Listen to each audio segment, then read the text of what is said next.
Hi everyone, welcome back to High Vibes and the Mic. I'm Veronique, your host. So today we're going to talk to Nancy Luong.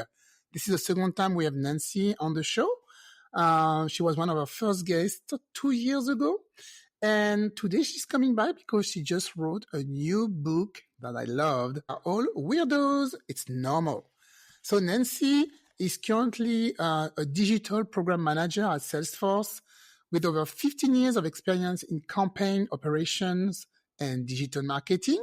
She's a proud first-generation daughter of Vietnamese and Chinese immigrants. Nancy moved from the Bay Area to Long Beach in 2005 to attend California State University, Long Beach. And in addition to her day job at Salesforce, she's a university educator, content creator, keynote speaker, DEIB and mental health advocate, and the #1 best-selling author of How We Got Here journal.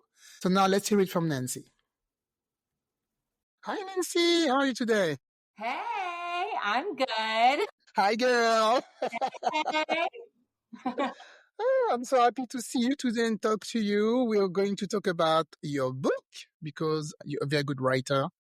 I read your book. And so after you had your first best-selling journal, How We Got Here, you decided to write another book called, I love the title, of course, We Are All Weirdos, It's Normal, the ultimate guide to embracing who you are. So let me show the book. It's right here.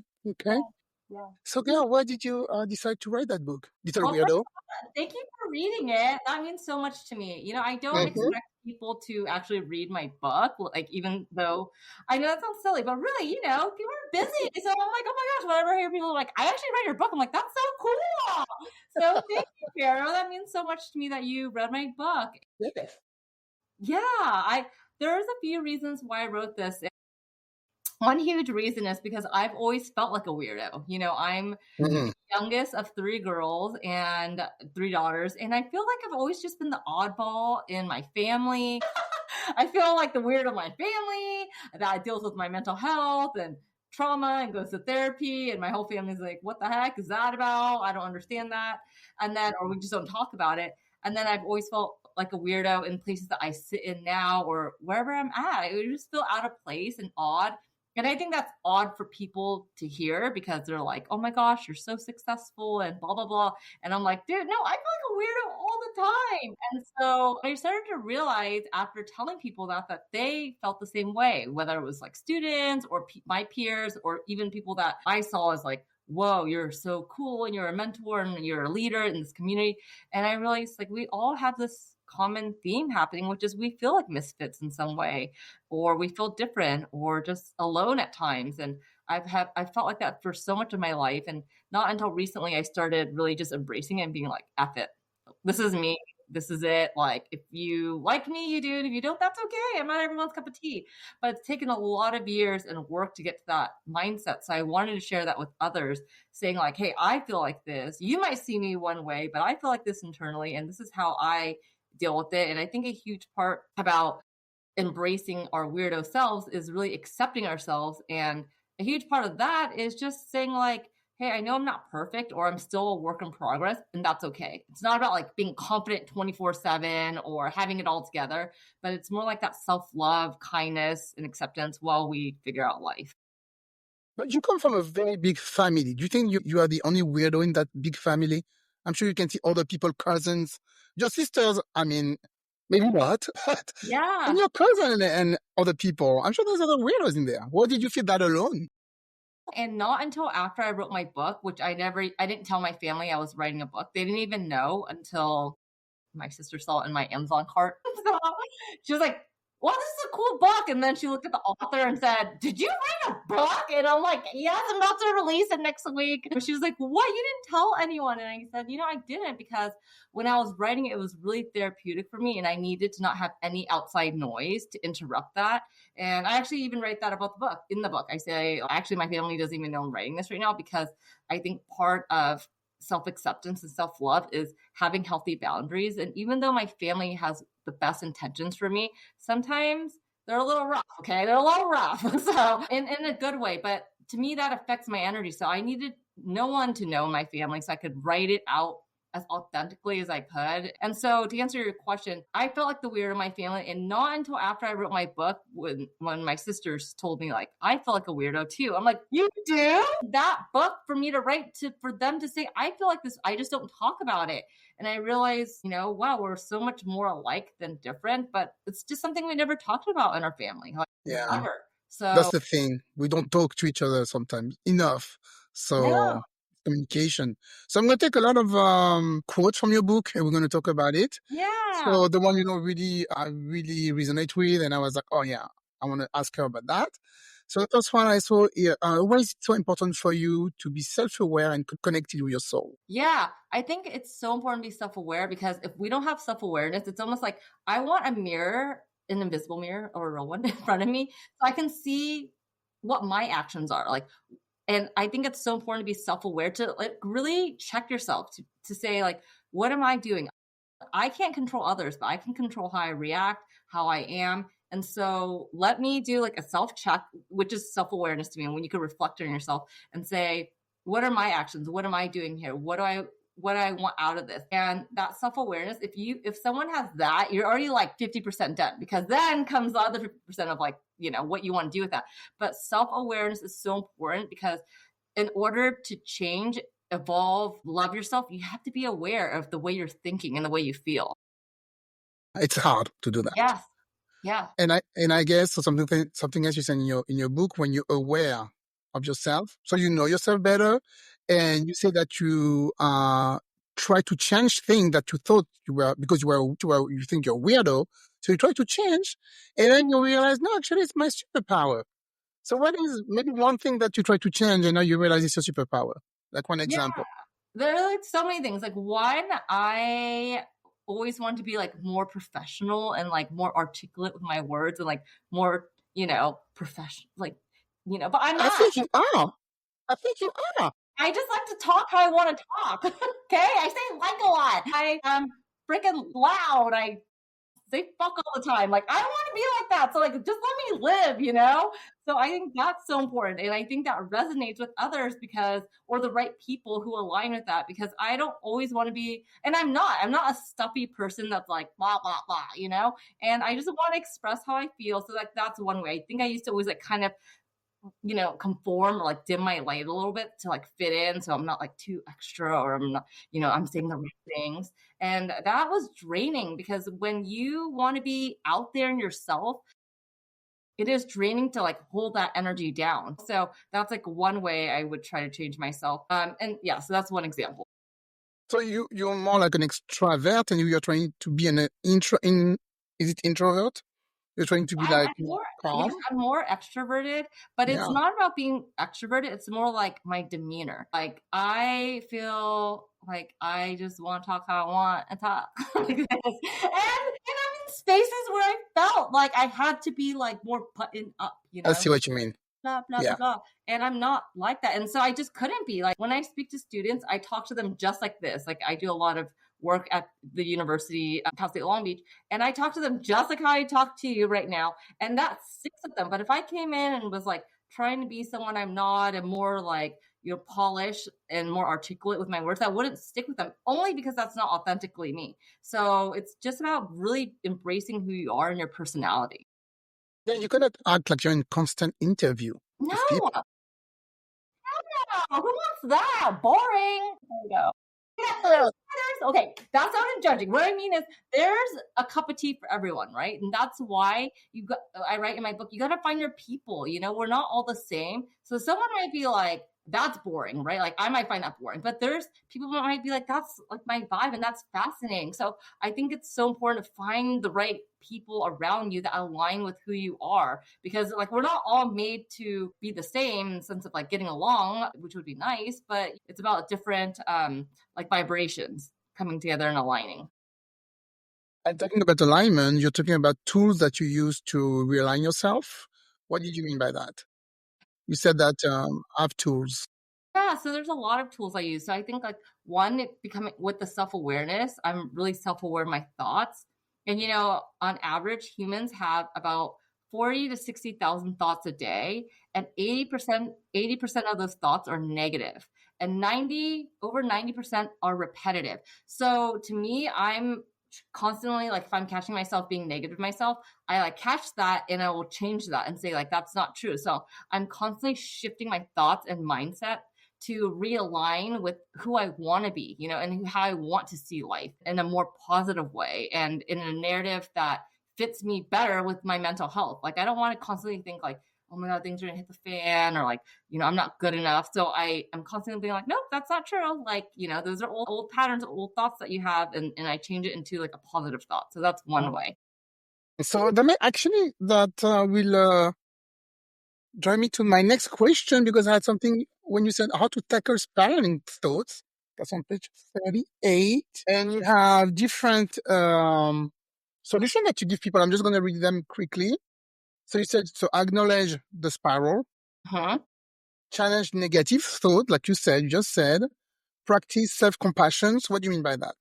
Self-compassion is about just being kind to yourself in that moment. It's not like, okay, I need to get this right, I need to fix this. Because that's what happens when we go in the spiral. We're already spiraling about something. So we're like going through a negative thought. Maybe you think like, I don't look good today, or like, why did my boss talk to me like that? Whatever it is.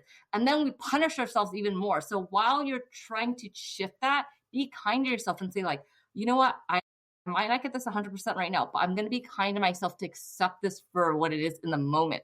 And so to give yourself compassion in that moment, to say, I'm doing my best, trying to work through it, instead of like trying to fix it. The goal isn't to like flip everything right away, but having compassion and kindness to yourself while you're doing that.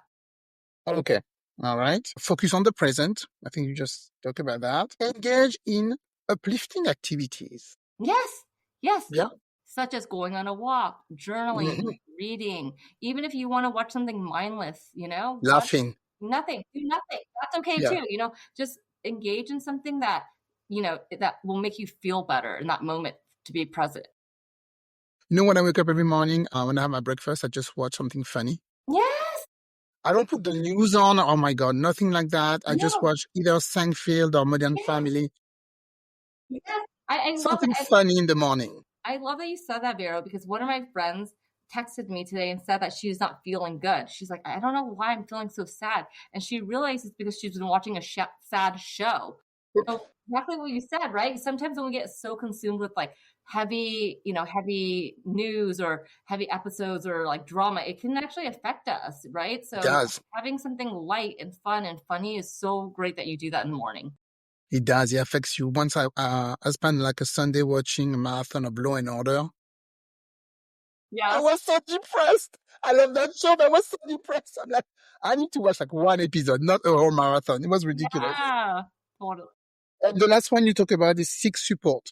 So that's something people don't do easily, especially from certain community, because I know you talk about that before, you being from the Asian community. Asian people, they don't like to go to the shrink, or they don't like to ask for help. Same with Black people.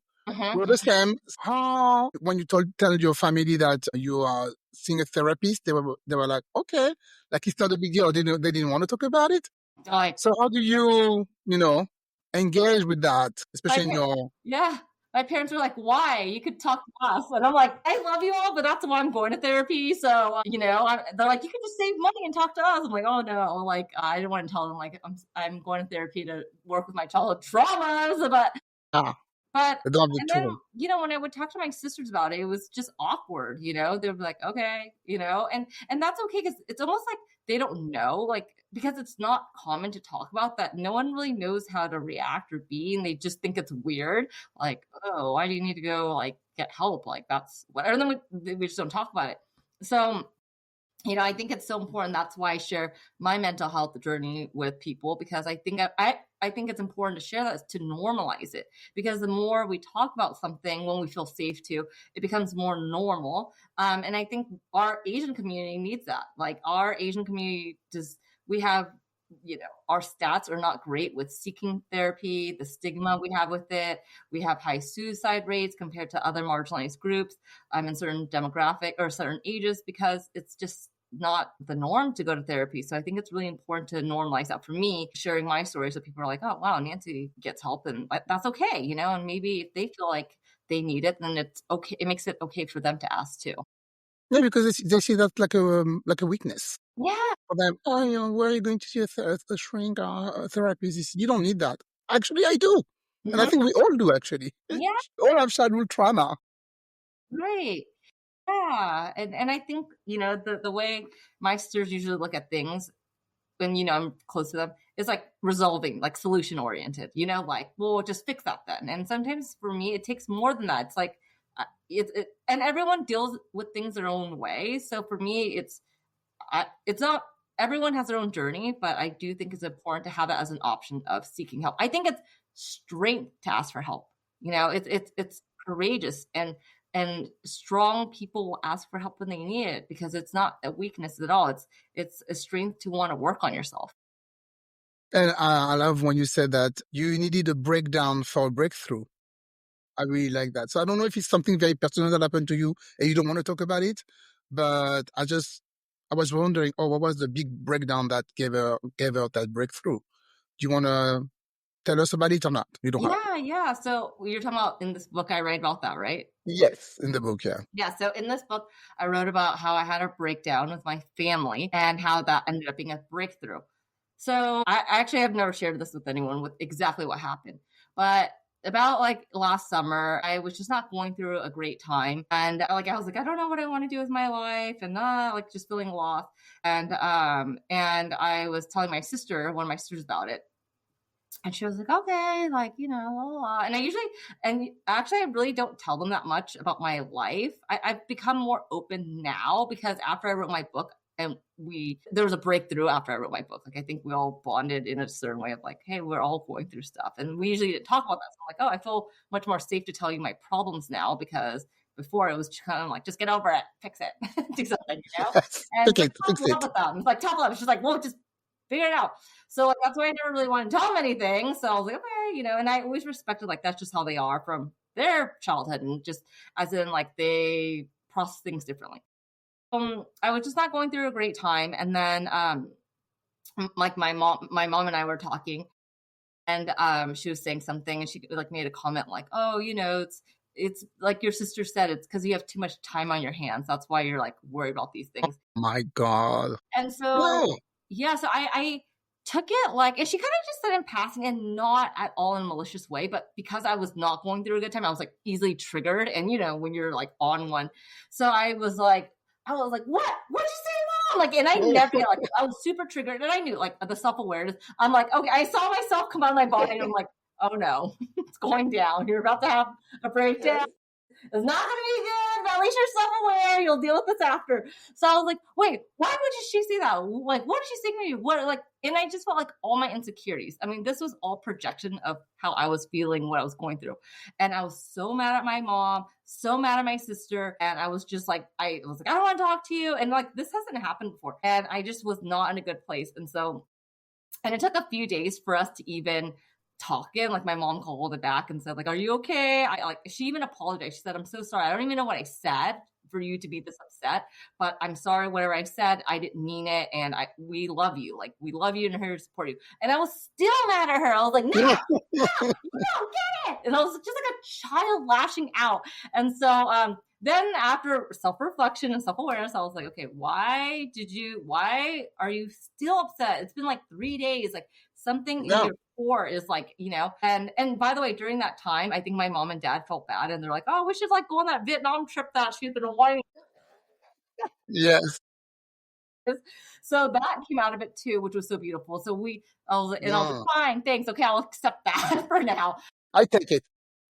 Yeah, for now. So, but in the end, when I was really looking within and doing that shadow work, I thought, you feel this way because you feel like a misfit. You feel so weird in your family. You can't even open up and tell them things. You feel like a weirdo. You feel odd. You just feel so alone. And so, like, it was like almost every trauma part of me came out again, because I've been doing so much work on myself where I haven't felt like that in so long. And that's when I realized, like, oh my gosh, you kind of forgot who you are, but it's okay. Like, you're opening this can of like all the things that you felt and of weirdo worms. And that's when I decided to write about it. I'm like, I want to write about this. I want to write about it, because every memory came up of everything I wrote in the book of like how I've always felt weird. And so that's how that breakthrough came of like, you feel like a weirdo. You feel like a misfit in your family. You feel odd in so many spaces. And this has to do with you. And so that's why I wanted to write about it. Because in your book, you also talk about when you asked your dad if he loved you. Yeah. And I was really touched by that. I'm like, oh my God, if after all that time, she doesn't know if her dad loves her. And he said, yeah, we put you in my will. And you're like, no, that's not what I'm talking about. Yes.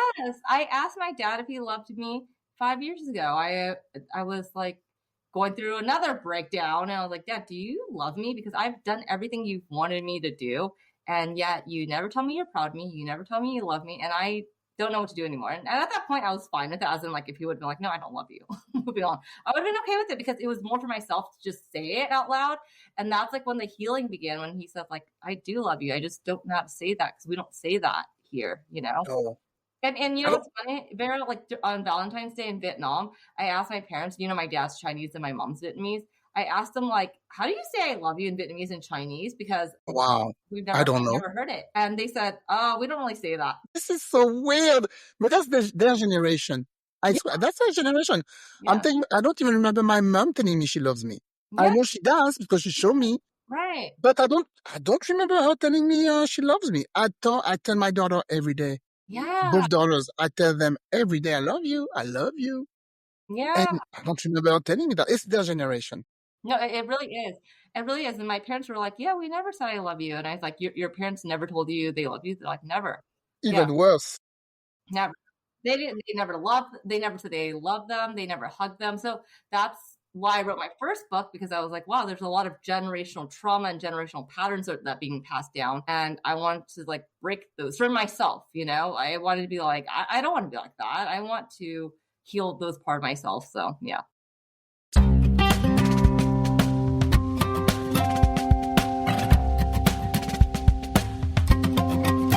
So something I really like also in your book, because that's something, sorry, I used to do a lot and I don't do anymore, letting go of expectations about people. Because I always expect that people will react like I do or we do, you know, the same thing that I will do. Yes. And everyone is on a different journey. And now I know, you know, I learn a lot.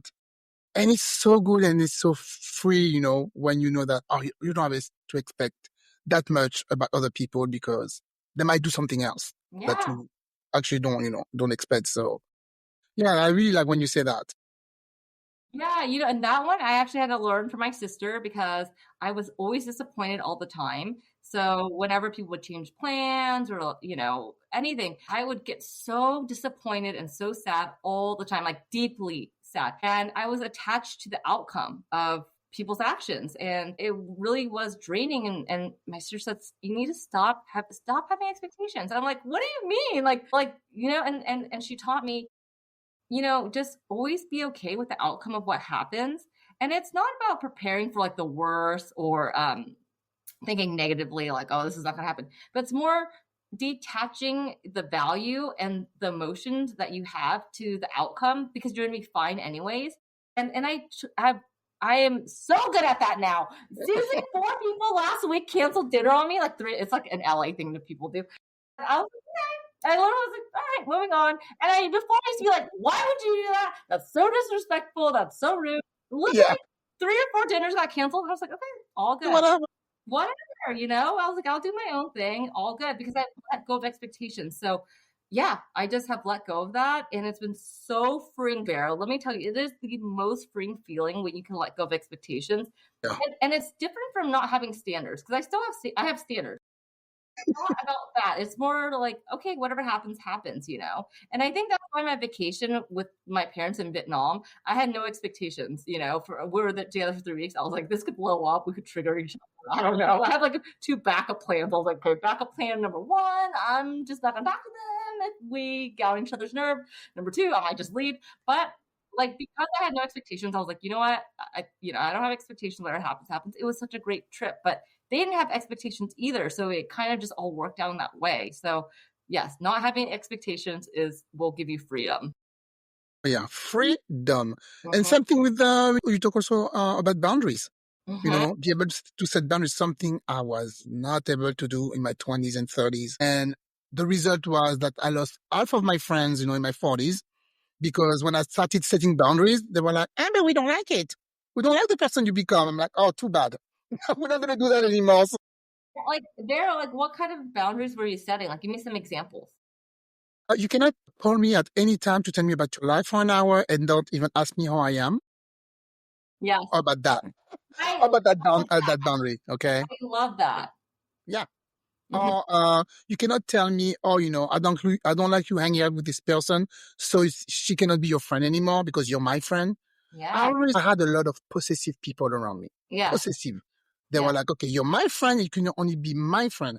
And I have a lot of friends. I talk to everybody. I love a lot of people. You cannot put me in a cage. So if I want to hang out with other people, I will. Yeah. And that was a lot. I was always trying to please everybody. Mm-hmm. No, we cannot be with her today, but I will be with you tomorrow. It was like a whole organization and calendar. I don't have time for this anymore. No, I So love boundaries. that you share that. And it's so true. The people that don't respect you, that has to do more with them, right? Like, because now that is not benefiting them anymore. Like your change, your healthy boundary isn't benefiting them. So they don't like that. But the ones that will respect you and respect your boundaries, they'll be like, okay, like all good, So I think that's a huge change. But yeah, setting boundaries is one of the most important, or one of the best ways to give yourself self-love, because as someone that has standards, you get to choose most of the time what energy you want to be around. Exactly. No, nothing negative. And Yeah. also, because you talk about living far away from your family, I love them, but sometimes it's better to be far. And remind me, when I was in my 30s, I was living around like 3 or 4 cousins, all in the same building. And I think I never had that much drama in my life for 5 years. Yeah. It was like a soap opera every freaking day. And Yeah. since I moved from like country, I'm Mhm. so much easier, Yeah. so much better. I love them. It's good to see them, but seriously, living in the same compound that's not possible. No, you're so right. And I'm close to my family, but also I need distance, because it's healthy. Like, it's not healthy for me, not for me Yeah. to be around my family all the time. So I need to have that distance. And I'm so glad I moved to Long Beach from the Bay Area when I was, in college, and did that because it was really good for me to start my own life. And now I have my own life, and I always go visit them, as you know, every month for a few days. But it's good for me to not be around them for my mental health like 24/7. Yeah. Something you said that, I think you said like twice in the book, at least twice. Let's talk about that. You said comparison is a thief of joy. Yes. I thought is it from you? Yeah. No, I think someone told me that. Okay, someone told me that. I probably saw that in a meme. Yeah. I like it. It's the thief of joy. And when I read that, that resonated with me so much, because I used to always compare myself to everyone. I was like, oh, I want more money. I want more blah, blah. And I realized that it is a thief of joy, because you'll never be happy. When you compare yourself to somebody, you will not be happy, because if you're in that mentality, it's a scarcity mindset, because you're like, I don't have enough. I want more. So once you get that, it keeps going. It's not like it ends and it stops and you're like, okay, I'm good now. My life is great. If you, it's a mindset. So if you keep having that mindset, it's a never ending mindset, where when you get to that place, you're going to be like, well, I want this now, or I want to be like that person. And there's no issues with wanting to aspire to be something or get something or manifest something, but it's more the lack. When you feel lack, like I feel not good enough, because therefore I'm comparing myself to others. So I think it's a never ending rat race if people compare themselves to others. And it's so important to really look at your own journey and be like, hey, I want to do my own thing, and it will take time, and having gratitude in that moment until you get to that next place. So there's something else I wanted to read from your book. I love that you read my book, Meryl. It's so sweet. You think I just read the excerpt on Amazon? No, I read the whole book. I don't think some people even read that. Because I put as a note LOL. So you said, there is the thing. What people think about us is usually just a reflection of their beliefs, experiences, and honestly, their own issues. Their opinions all shaped by their own stuff, not by who we really are. Also, seriously, who the F made this up in the first place? Yeah, who made that up? Seriously, who cares? Like, Yeah, you know, their opinion is important. It's not important. no. Your own opinion is important.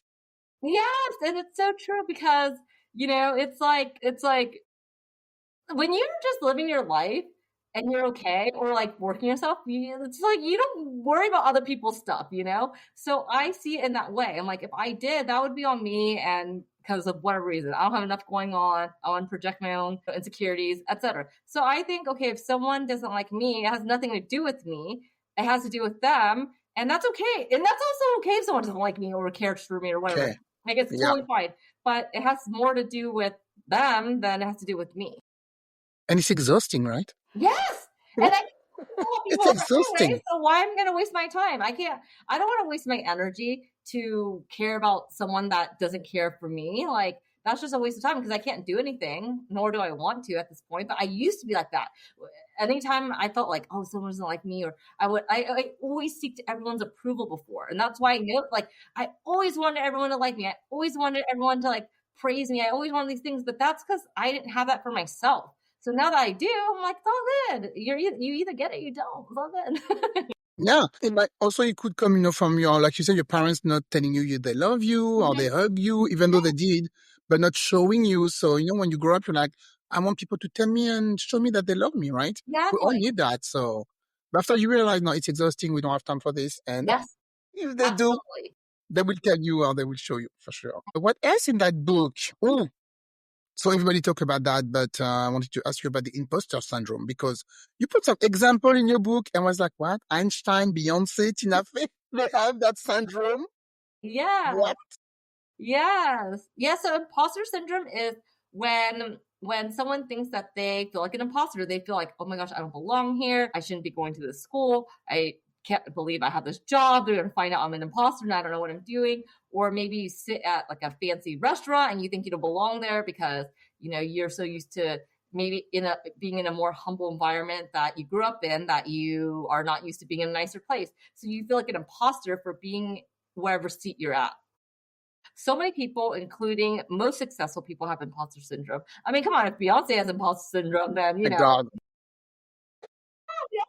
we all do. And it's just, being in a space that's unfamiliar and we may not think we belong there or feel good enough to be there. But I want to write that in there because it's so normal to feel that way. So I want people to know, like, it's okay if you feel that way, but know how to overcome that, which is, I put some examples in the book, which is, just knowing that you were chosen to be in that place. You didn't trick someone to get to where you're at. I mean, unless you really did and you're a fraud, then yeah, okay, you are. But other than that, no, you're not. Unless you're an imposter, a real one. But, that you do belong in these places. And so I think it's important to talk about, so that people can feel like, oh my gosh, I'm not alone, and I work with so many successful people that have imposter syndrome. And like all the people I wrote about in the book that had it too, they've openly talked about it. Yeah. Can you believe that? I had it with my husband when I met him because I had so many shit guys before Mm-hmm. and he was so perfect for me, really perfect for me. And I was like, this is weird. This is a weird feeling. There's no drama. He doesn't, he's like, he's the perfect guy for me. I don't understand. And I told my mom, and she's like, Veronique, you deserve him. You get what you deserve. She's like, you deserve him. I'm like, yeah, I do deserve him, actually. I'm Yes. a good person. I do deserve somebody good too. So, I mean, sometimes you go through so many bad things, it just wreck you for the good one. I understand, Vero. I understand that. So yeah. No, and I totally get that. And thank you for sharing that. That's so sweet that, you felt that way with him and having that connection and not feeling like, wait, is this a joke? Is there a camera gonna come out and be like, just kidding, he's a psycho? Yeah. But you're right. It's you do deserve it and we do deserve that. So yeah. So two things also, more things I want to read from your book because I think that really will help people. I wasn't expecting that. I really like that. The sorry but not sorry. Always apologize for things that when we don't have to, right? That's right. So, and you shouldn't be afraid to show your emotions. So that's page 124. I'm just going to read like three very quickly because I really like them. Sorry but not sorry. When you're late to a meeting or an event, instead of saying sorry I'm late, you say thank you for your patience. Setting boundary. Okay, instead of saying sorry I can't make it tonight, you say I won't be able to make it, and I appreciate the invite though. Okay, Yeah. thank you very much. And the last one I will read. You said when expressing your opinion, instead of saying sorry, but I just think, you say, I'd like to add, here's my perspective. So that's really, and you added more. Yeah, people should really read that and have a look at that, because it's just the habit we have to always apologize for anything. Yeah, and especially women. We apologize for things all the time. And, if you do something wrong, apologize. Take accountability and apologize. But that's not what I'm talking about. What I'm talking about is how we're always saying sorry for everything. Like, sorry, I have a question. Sorry, I need to leave to go pick up my kid, sorry, I'm going on vacation, whatever it is. When we run into people, sorry, it's like when people run into us, they like accidentally hit us, we're like, sorry. It's like, well, we didn't even do anything. We're just standing there. They ran into us by accident. But the point is that I'm trying to say we don't need to say sorry. It's just anybody, you don't need to apologize unless you did something wrong. But other than that, you can reframe what you're saying. And the reason is when we apologize, it brings down our confidence. It brings down that the intent is we're apologizing for something that doesn't need an apology for. So to be confident, you can rephrase what you're trying to say instead of saying sorry. And a great way to replace saying sorry, if you catch yourself, is saying thank you. So like anytime you want to apologize, you could just say thank you instead. So, thank you for waiting, thank you for your patience, thank you for the invite, I won't be able to attend, things like that, instead of like, sorry, I can't go, sorry, I'm late. So yeah. And I noticed people who do that actually. Yeah. Thank you for being. I noticed, and he sounds really professional, really positive. Yeah, now that you say that, yeah, I noticed a lot of people do that. Do you notice people saying sorry a lot too? Yeah, I do. I say sorry all the time. Oh, sorry for this, sorry for all the time. I'm not going to do it anymore though. Yeah. I'm going to say sorry when I'm really sorry. I do something wrong. What's some examples that you have caught yourself saying you're sorry for? We're supposed to go on vacation with some friends, and the person, not my fault, but the person who was supposed to rent us the house rented to somebody else. And so I had to tell my friend, oh, I'm sorry, but this person, it's not my fault. I should have said, yeah, blah, blah, blah, didn't hold up, the deal that we made, and already rented the house to somebody else. So, but right away I felt like it was my fault, and I apologize. I didn't rent to somebody else, the house. So yeah, that was like 2 days ago. Wow. Apologizing for something I didn't do. Yeah. Wow. Yeah. No, that I love that you're catching yourself and reframing it. Will be. I will.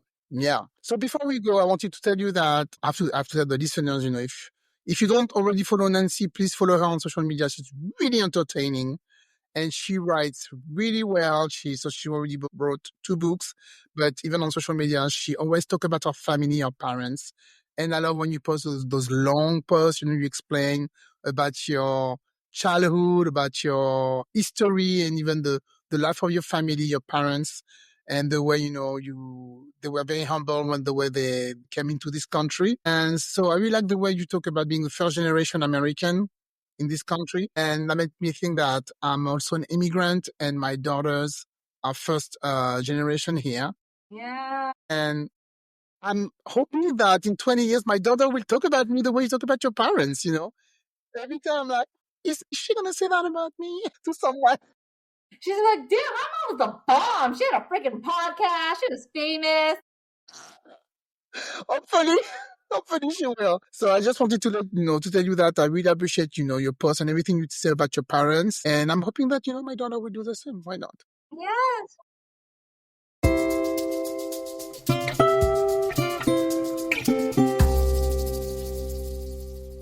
So yeah, I have other questions, but I'm thinking maybe we can do a follow-up later, maybe on Instagram Live, because I did that with another guest. I really liked it. And after I get some feedback, if people have questions, maybe I can. I love that idea. After we post the podcast. Yeah. Well, thank you, Nancy. So For the one who's gonna watch the podcast online, okay, this is our book. Thank you. Okay, we all weirdos. We're all weirdos. I love the the cover. Who did the cover? Yeah, so I designed everything except for the weirdo guys. You did? Okay. I did everything except the weirdo guys. I found a piece of art that I loved and I bought that. And then I just designed the rest of it around the weirdos. I like one of those weirdos say, you guys are weird. Like it's normal. And then You my look so friend told me, which I didn't see it this way, she said, I love that this guy's telling the other guy he's weird because, you know, he's weird too. You know? So where can they buy the book? On Amazon? Yes, on Amazon. It's available there. And you can follow me on Nancy Luong, LUONG.com. My website's there. Everything's on there. Or on social media, Nancy Luong17 on Instagram. Okay. Yeah, I would recommend, for people who feel a bit out of their way right now, a bit confused, like a little weirdo, please buy this guide. It's really, really good. And it would tell you to just, good the way you are. Like you say in your book, you are enough. Okay? You don't need to be somebody else. Right, Nancy, thank you very much. And we talk to you for the third book, right? Yes. Yes. You come back for the third one. Yes. I will think about it. Sounds good. Thank you, Vero. Thank you. Thank you for listening to my podcast today. I really appreciate it. Don't forget, if you want to really relax, do some guided meditation using the platform Soul. So today I actually did a guided meditation, one-on-one session, virtual session with Maddie C. It was really, really nice. And we did a full body relaxation. I was able to do some healing space, visualization. She is really good. I will recommend her. So if you go on Soul, S-O-L, I will put the link in the show notes and use my code to get 10% off on any classes you want to try. They have guided empowerment meditation. They have love guided meditation. They have life coaching, Tai Chi, Reiki, energy healing, yoga, breath work, whatever you need to make your life easier. So use my code VERONIQUE10 and get 10% on any classes you like.